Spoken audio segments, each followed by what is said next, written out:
There it is, ladies and gents. Elzie, hit that drop that beat, man. Drop that beat. We got a good show for you guys, ladies and gentlemen. Using the microphone, you got podcasters on a podcast today. So let's do this thing. Welcome to Tuesday afternoon. Here we go. Shut up and sit down. The Business Bros Podcast was created for you. Learn from the business professionals who come to share their stories. Find out what's working in business, on social media, what's hot and what's not, straight from the mouths of successful entrepreneurs out there doing the real work. And now, welcome to another episode of Business Bros.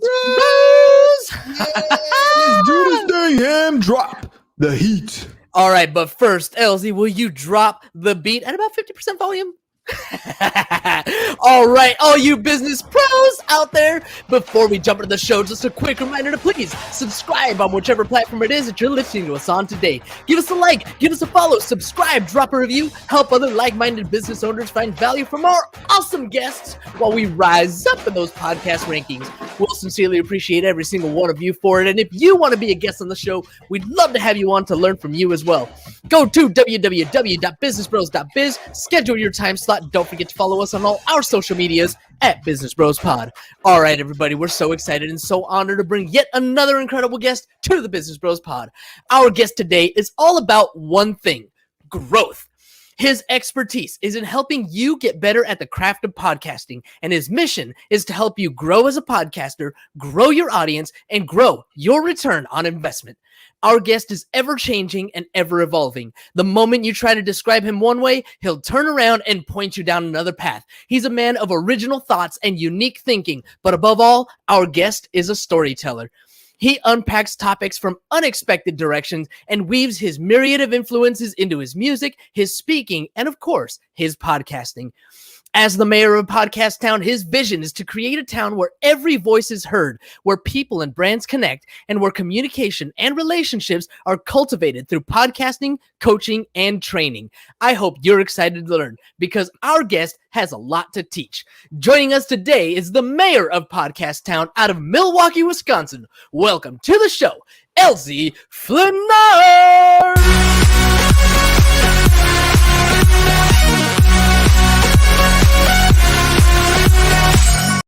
Boom, Elzie, welcome to the program, man. All right, dude, I gotta ask. You're a podcaster. You've been on a lot of podcasts. Now you're on the Business Bros show. What do you think, dude? I mean, lay it on me. Like, give me the most descriptive up, down, left, right, whatever it is that you got going on. Yeah, shit on me if you can. Well, I mean, that introduction was fantastic. I love the energy, and the music makes me feel like taking a lap. That's right. All right, drop down, do some push-ups. Let's do this thing. Here we go. All right, man. Let's jump into this. When we first started getting into podcasting almost 3 years ago, your episode 750. It originally was this whole concept. I had a business coach that was telling me, or a real estate coach that was telling me, look, if you want to grow your audience, if you want to have people that are coming to you on a referral basis, you should probably start a podcast. Around the same time, I was introduced to Gary Vee's content, and he was like, you need to be a media company first, everything else second. It kind of lined up. I had no idea what podcast was going to do for me, or how I was going to develop as a human being. Nothing. That was my experience getting into podcast. I could probably barely even spell podcast. What was your experience like, and why'd you get into this space? So it kind of happened by accident, because I wanted to learn more about business, but I didn't want to learn it from a book at the time. I was still in corporate, and I was trying to figure out a way to escape, to be quite honest. I hated it. I didn't want to be in corporate. I had always wanted to own my own business, but I was coming up short. There was some lacking knowledge, or something that I was missing, that I couldn't get over the hump. So I had the bright idea, okay, I'll start this internet radio station, and I'll talk business 24/7 and learn from them. And that's what I did. And I ran across an actual podcast. And long story short, I fell in love with it. I said, I think this is going to be a thing one day, and the rest is history. All right. First of all, how long ago was that? And because I know I get this from anybody I talk to about starting a podcast or putting out content, did you like the sound of your voice, and did you like the way you looked on camera? Well, so I'm a bit of a unicorn, right? Because my background is in music, singer songwriter since I can remember. So I absolutely love the sound of my voice. I don't mind it at all. The camera, not so much, right? And I'm okay with it, but I'm more of an audio guy. I love helping people meet with moments and jogging memories and helping people experience the power of sound. And so me talking into a microphone, didn't hesitate. I was like all for it. All of my passions involve two things: me talking and a microphone. So it wasn't a big stretch for me. All right, cool. So you already had a background with the microphone. You guys are best buddies. It's all great, right? You got a beautiful singing voice. Why get into podcasts though? Why not go into that music space? I mean, you could have been behind the microphone doing a number of things, impressions. I mean, there's a number of things you could have done. Why business? Why podcast? Well, like I said, I've always wanted to own my own business, and so building relationships is the number one skill I think in business, right? The ability to listen more than you speak, and to learn from people, and to help people get what they want, right? Ultimately, that is what has benefited my business is really being a connector and adding value to other people. And podcasting lends itself well to all three of those things. You're building relationships, you're listening, and you're adding value to people. And when you add value to people, people add value to you. And so podcasting is uniquely suited to have a high, what I call ROR, which is return on relationship. And again, I'm all about shaking hands and kissing babies. That's what I do. And podcasting is a superb fit for that. Dude, the relationship on our slogan, it always says this is not just a podcast, it's a relationship building platform. Because it really is, man. Like you said earlier that you didn't want to like read a bunch of books and do the education the traditional route. I can't tell you, man. It's episode 750, we've interviewed probably like 600 different entrepreneurs. Some of them have, sold their companies for millions of dollars, gone public. Some of them are just small, getting started. Like, there's so many different people with so many different walks of life and so many different expertise that they're out here just trying to make it on their own.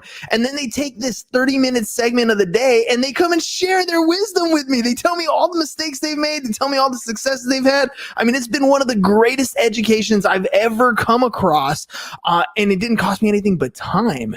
What's been your experience like when you got into podcasting? Yeah, I always tell people I could literally write a book from the concepts and the theories and the experiences that I've learned just from having conversations. I had a mentor one time tell me, Elzie, fall into your own potholes. Don't fall into the same potholes I fell into. And so podcasting has really allowed me to do that, to look at the potholes that other people have fallen into and avoid them, and to create my own potholes and learn from them. So it's made me a better entrepreneur, because I can really take a bird's eye view into other industries, into other perspectives, into other mindsets, different viewpoints. And so it's really helped me to become a more well-rounded business person, because I've been able to share the same space with those people who have those varied experiences. So if you're a young entrepreneur, you're gonna get started. Maybe you don't know the exact industry. Maybe you don't know the exact skill you want to get into. Would you recommend they start a podcast? And if so, like what area should they like talk about? Like what I mean, it's kind of vague. Obviously, everybody's gonna be a little bit different. But how should they go about figuring out that niche that they should be talking about on their podcast? Yeah, I think any person who is in business should have a podcast. You should either be hosting a podcast, guesting on a podcast, or sponsoring a podcast, preferably all three. But if you're not good in front of a microphone, or you just are to the point where you're not as comfortable, then you definitely need to be sponsoring a podcast. So I'll say that. In terms of what you should talk about or what you should niche down to, I always tell people you want to follow your passion to a point, but you want to do something that you love, that you can authentically and relationally talk about, even if you weren't getting paid for it. Because those are the things that are going to carry you through when you realize in about episode around 10 that this is a lot of work.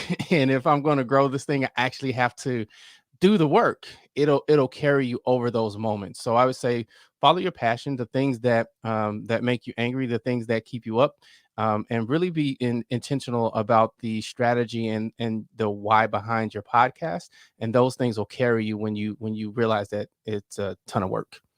All right, developing a brand, because let's face it, that's really what we're doing, right? When we're creating our episodes, whether you're niching down on something maybe sports related, or you're passionate, like you're a chef and you love cooking stuff, whatever it is, making TikToks, you're creating content, you're putting stuff out there in the world, and it's created such an amazing thing for me. Like if you Googled my name today compared to when you Googled my name maybe 3 years ago, night and day, right? 3 years ago, I had maybe, I bought my domain name and maybe, a couple search results might come in. Today, probably like 6, 7, 8 pages of Google shows up nothing but all the content, the podcasts that I've been on, the guests that have been on my show, all kinds of stuff. The long tail effect is amazing. It's made me more of a brand than oftentimes I feel like I actually am, right?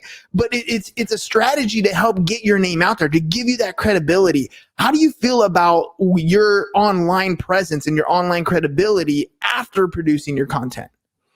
It's definitely been a plus, right? So if, to your point, even if you were to go to Apple Podcasts or Spotify and search my name, all the podcasts that I've guested on will pop up, or any music that I've done, or so from a branding perspective, it really amplifies your brand and really defines it. It gives it a voice. It's how I got the name The Mayor. I didn't give it to myself. It was as a result of how I show up when I'm speaking, when I'm on podcasts, when I'm at a networking event, the way I come across. I come across as this serious but playful, relatable, down-to-earth person who can facilitate, put people in the way of success, and connect people. And I had a business coach once, and we were sitting there, we were doing a strategy session, and he said, out of the blue, he gets this look on his face, and he starts to stare off into space, and he looks back at me, and he's like, Elzie, you know what you are? And at this point, I'm a little worried because I don't know what he's about to say. He says, you're the mayor. You're the mayor of Podcast Town. The way you show up, the way you do business, you're the mayor. That's what I'm going to start calling you. And it kind of stuck. So that just speaks to when you show up authentically, you show up as your true self. That's brandable. Authenticity is brandable, and it carries you. And podcasting really amplifies that brand.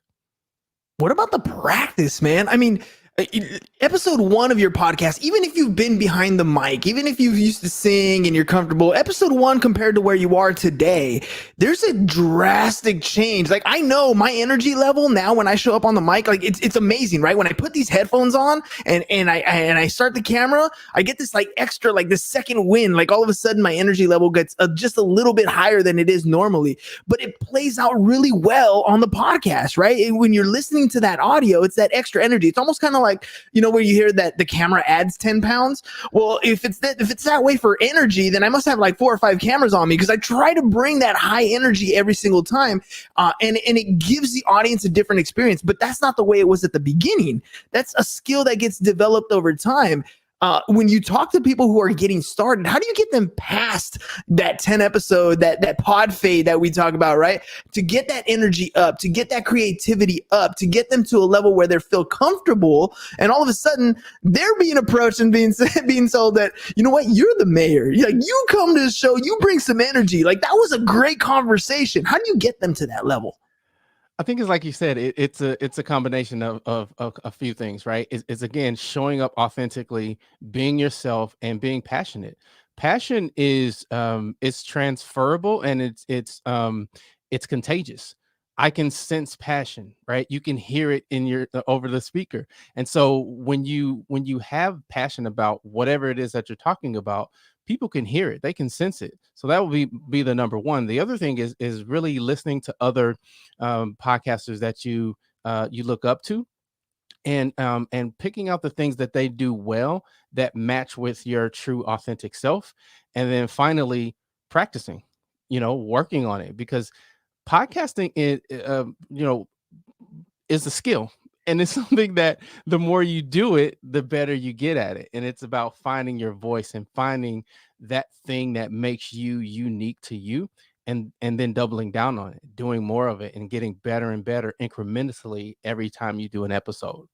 Dude, 100%. Let's talk a little bit about audience building. So when I first started, maybe, you know, and we decided we were going to do a show every day, Monday through Friday. We do an episode, and the concept was simple. I thought, you know what, who's the best podcaster out there? Who's the biggest name? It was Joe Rogan, right? And I was like, well, at the time he had like 1,000 episodes, just over 1,000 episodes. I was like, okay, cool. So if I can get to 1,000, then I'll be as good. I'll have a large audience like his. I just got to get to 1,000. That's all I got to do, right?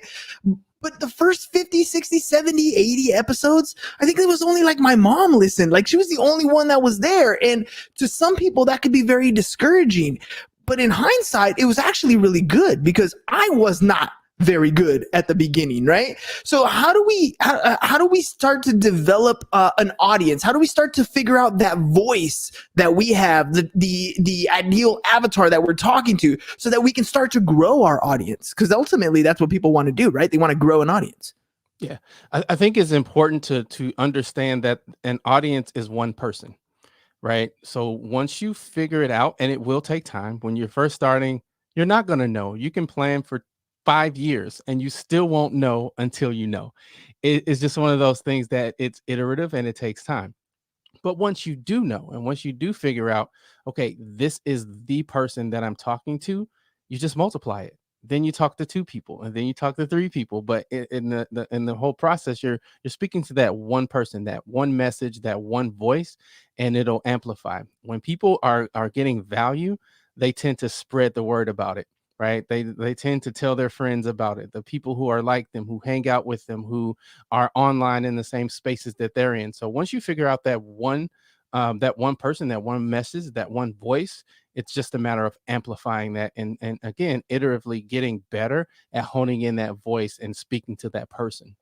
Okay, let's get into some of that nitty gritty then. Okay, we're identifying that person that we're talking to. And I'll be honest, when we first started, I was like, you know what? I'm going to sell a bunch of houses. I'm going to create this podcast. I'm going to talk to people and I'm going to build an audience, and that I'm going to make my money from selling real estate. And once I started interviewing real estate agents. And then I realized real quick that the people listening to the show are probably going to sell their own houses or buy their own houses, right? It didn't quite pan out the right way.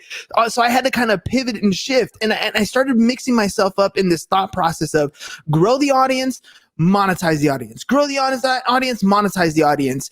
And it kind of started to take away from my own ultimate message. I felt like I started to become like I was just trying to sell stuff the whole time. When you're getting into the podcast, when you start talking about developing an audience, when should I start looking at monetizing? And is there a way that I can do that is not going to take away from my show? That is a really great question. I think it's different for everybody. It depends on number one, who's listening. If it's for example, a lifestyle podcast, and you're talking about camping trips in Wyoming, for example, you might weave in host read ads that don't really sound like host read ads of products and services that you yourself have tried, right? Podcasters are very relationship driven, and they can tell when you're BSing, and we don't like that. Mm-hmm. So if I know that you've tried the product, you like it, and you mentioned, hey, last weekend took a camping trip, used this camper, it was great, it was awesome. Link is in the show notes. As a listener, I'm more likely to go to the show notes, click on it, and check that out versus a hard sell. Mm. If it's a more commercial brand, they really don't mind the advertising. In fact, studies have shown that they're more than okay with it. So I think it's a matter of understanding your audience, your listener, and what they like, what they don't like, what they will stand, what they won't stand, and then serving them value. Because even in an ad, it's giving value. It's telling them about a product and a service that's going to make their life easier, better, or more convenient. So I think if you approach it from that perspective, then it won't feel like you're selling. It'll feel like you're 2 friends at a bar, and you're telling them, hey, this beer is fantastic, you should try it, versus, hey, try this new beer from XYZ company. So it's a different approach, but I think when it's done well, you'll get high yield of results. You're sharing versus selling, right? You're sharing information, you're sharing an experience, you're sharing your results. And then if anybody wants to come on board, then here's the information in the show notes. So then what about, trying to avoid burnout per se, right? When we talked about pod fade, you said that you mentioned the number 10 episodes. It gets a little bit tough. I used to do this presentation before COVID to help people start their podcast. And the number we used to use was 500,000 podcasts, and half of those have 12 episodes or less. Now that's changed since, post COVID. A lot more podcasts started since then. Yep. But the whole concept was pretty simple. It's you run out of things to say, or life gets in the way. You forget to go and actually record your stuff. I want to make sure that people, when they start something, they're able to finish it. So we're the crazies who went 5 days, a week that we're going to post an episode. But is there too much, or is there too little to the amount of content that we're creating when it comes to doing a podcast? Well, first of all, hats off, because that's a lot. 5 days a week. I don't think is necessarily too much. I would say, again, you have to know what works for you. For me, I typically will record my episodes in batches. And I once did 5 in the day, and I quickly realized that my max was 4. Once I got to the 4th, episode, I mean, I was engaged, but in the back of my mind, okay, maybe in the middle, okay, maybe in the front, I was like, I don't really care what this person is saying. I just want to be done with this. And so I know that, okay, 3, 4 is my max.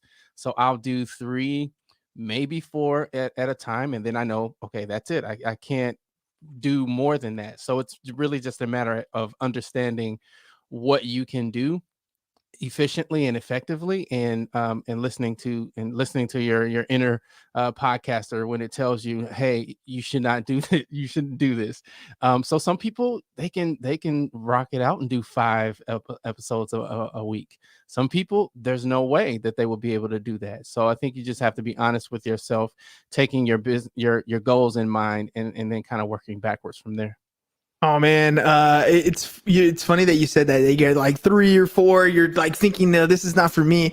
The other day, I was at James's house, and we were talking about things that he wants to do for his show, right? Because he has a different show, completely different audience, completely different niche, and it's doing really well. Like I was impressed. I was like, dude, last week you had 1,000 downloads. That's great for just starting. He's not even to 100 episodes yet, right? And he's got 1,000 downloads in a week. I was like, that's super impressive.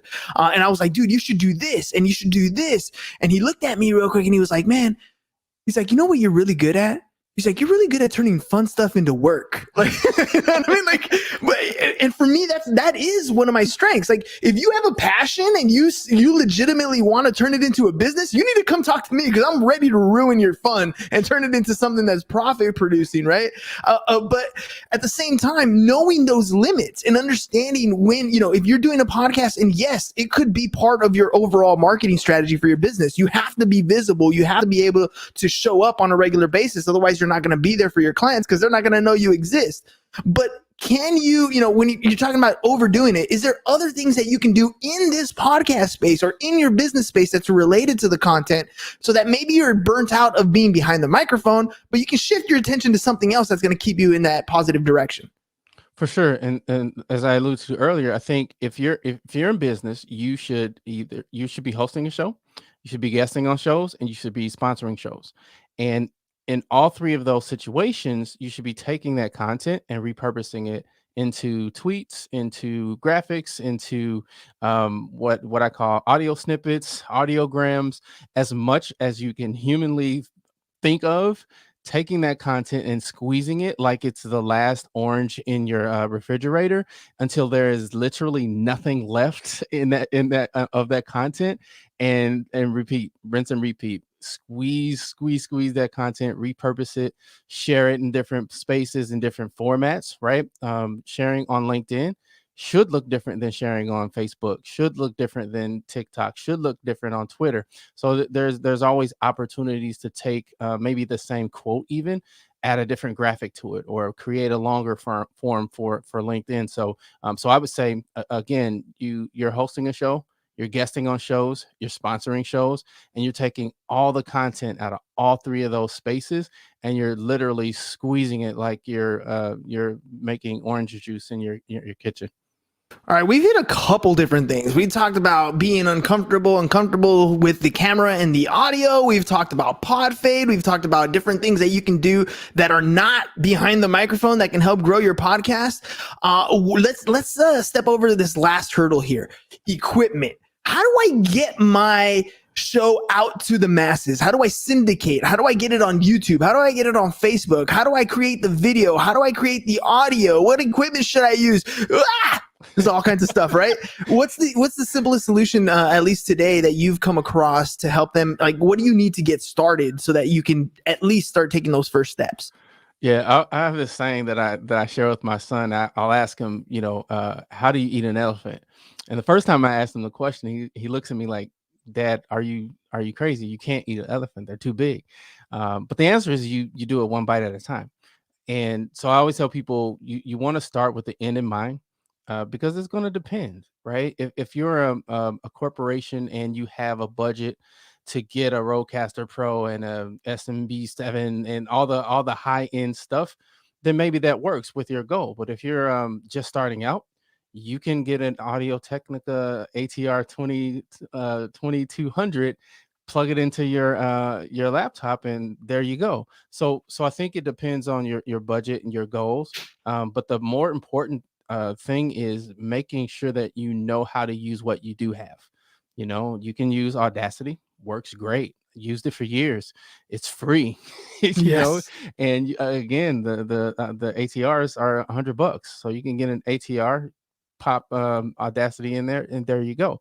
I would spend my time and really energy on strategy, on preparation, on developing those harder skills like asking great questions, research, how to control the flow of a conversation, things like that don't cost you anything except time. And in the long run, I think those things are more important than the specific equipment, because it's not going to be as good as it's going to be when you're starting. And that's what I always tell people. And I've had people say, well, what are you, Elzie, are you saying that I suck? No, Yes. I'm just saying that Tell them where yes. you start is not where you're going to finish, right? Yeah, you're absolutely it's right. true. When I listened to my first episode, it rained, and it was an internet, and we were live internet radio station. So I needed power. It rained, the power went out. There was a thunderstorm, and we were going live in 3 minutes. The audio quality was terrible. I was not a very good host. I mean, I could go on and on and on, but hopefully now I'm a little bit better, and I know more about how to engage an audience, how to carry a conversation, those things. The equipment it's almost a side effect, right? It's really more about the softer skills and getting better at the craft than what equipment you use. You're a lot nicer, because I would have straight called him. I was like, yes, you suck the first episode. It's going to be horrible. You're not going to like it. Post it. Do not delete it. Right? And then show up and do it again. Well, that's why they call me the mayor. I have to be diplomatic. That works. Look, earbuds like this, your cell phone, like that's all you really need to get started. And like Elzie was saying, you're gonna get better. You're at the beginning, you're just gonna suck. You're gonna be thinking so much about, where do I plug this in? Did I hit the record button over there? Is it in the right file? How come it sounds only on one ear? Like, there's so many things that come up when you're starting to, for me, it's just start. If you wait to be perfect, there's no such thing as perfection. You can strive for perfection, but there's no such thing. Even to this day, I mean, there's times where I'll hit buttons and, I have no idea. We're not worthy. We're not worthy. Exactly, right? And then I don't know. I make mistakes. I hit the end button too early. Like, those things happen.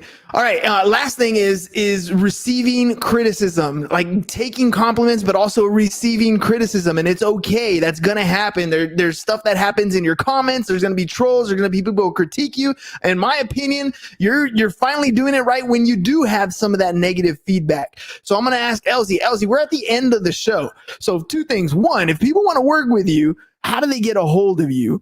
And then 2, give me some feedback and some critique. Maybe it's all good if you want to be diplomatic, but feel free to, lay it on me. Tell me what you thought of the show, the podcast itself. I want to hear it. I want to hear from an experienced podcaster. Got it. So the best way to reach me is via email, mayor@podcasttown.net. And feedback I have is all good, man. I think you're fantastic.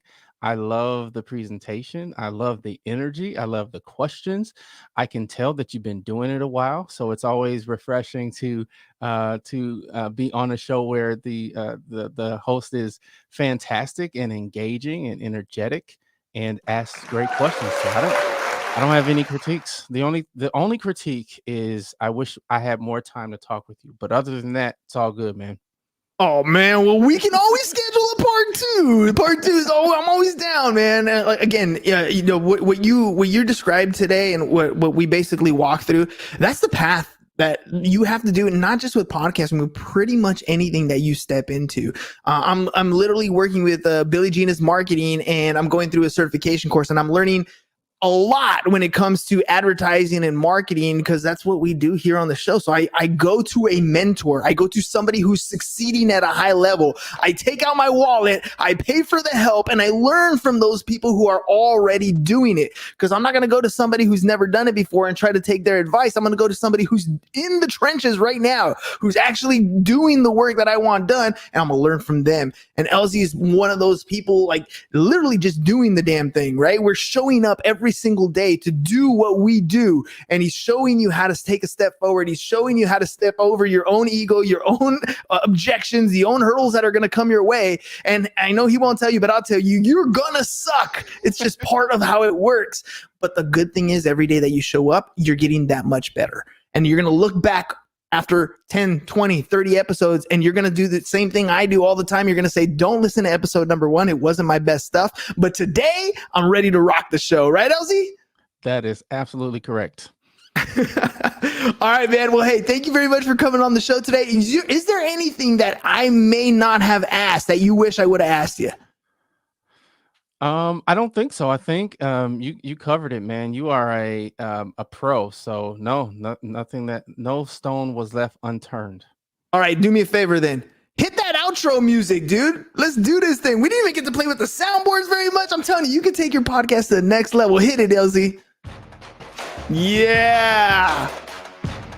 All right, ladies and gents, we're going to exit today's show. Elzie, thank you very much for being on the show. Thank you for sharing your insight and your experience and not holding back for anything. Ladies and gents, we'll catch you guys tomorrow. It's Wednesday, hump day. Peace out, y'all. Thank you for listening to the Business Bros Podcast. Are you looking to get more clients or to increase your income? Hernan, the business bro, can help you generate referrals through the power of podcasting. And James, the insurance bro with Pipeline Insurance, can help you effectively add insurance to your existing business. If you are ready to create wealth today and generational wealth for tomorrow, email businessbros@csfirst.com to schedule a free consultation, or join the Business Bros Network, www.businessbros.biz.